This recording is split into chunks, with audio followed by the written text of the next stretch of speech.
అంటే నేరుగా జీవించాలి కాబట్టి లోపల పడవడానికి వెళ్ళాడు ఆశలో కదలికలో జీవిస్తే పడవ గ్యారంటీయా? మరి అంటే ఎందుకు వెళ్ళాడు?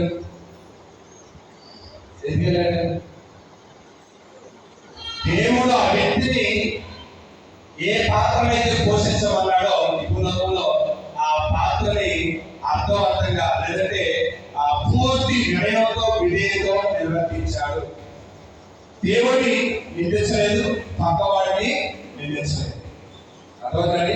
పేదవాడు పరలోకానికి వెళ్ళాలి కదా కారణం దేవుడు ఈ లోకంలో లాజరుని ఏ ఉద్దేశంతో అయితే సృష్టించాడో ఆ ఉద్దేశాన్ని పరిపూర్ణంగా నెరవేర్చాడు. తర్వాత ఈ పేదవాడైనటువంటి లాజరు దేవుడు నిందించాలి. ఎందుకు చూడు, నాకు ఎంత హీనమైన జీవితాలు ఇచ్చావు, రెండు నా ప్రక్కన ఉన్న తర్వాత అక్కడ ఒప్పించావు అని చెప్పి దేవుని నిందించాలి.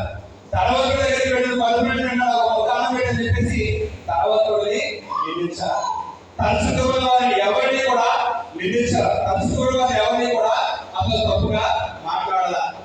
తానికి దేవుడు ఇచ్చినటువంటి ఆ పనిని పరిపూర్ణంగా జీవించాడు. దేవుడు ఇచ్చినటువంటి ఆ జీవితాన్ని పరిపూర్ణంగా జీవించాడు. శ్రద్ధను కలిగి దేవుని యొక్క చిత్తం పట్ల, దేవుని యొక్క ఎవడంటే దేవుని ఉద్దేశం పట్ల శ్రద్ధను కలిగి ఆ వ్యక్తి జీవించాడు. కాబట్టి పరలోక భాగ్యాన్ని అందుకున్నాడు. మన క్రైస్తవ జీవితంలో కూడా ప్రియమైనటువంటి సహోదరుల మనం ఈ అశ్రద్ధను చాలా సార్లు మన జీవితాలలో కలిగి జీవిస్తూ ఉంటాం. ప్రార్థనకి వెళ్ళాలన్నా మనకు అశ్రద్ధే, లేదా మన పరిచయాలన్నా మన జీవితాల్లో అశ్రద్ధే. అవునా కదా? ఆ వెళ్ళకపోతే వెళ్ళొచ్చులే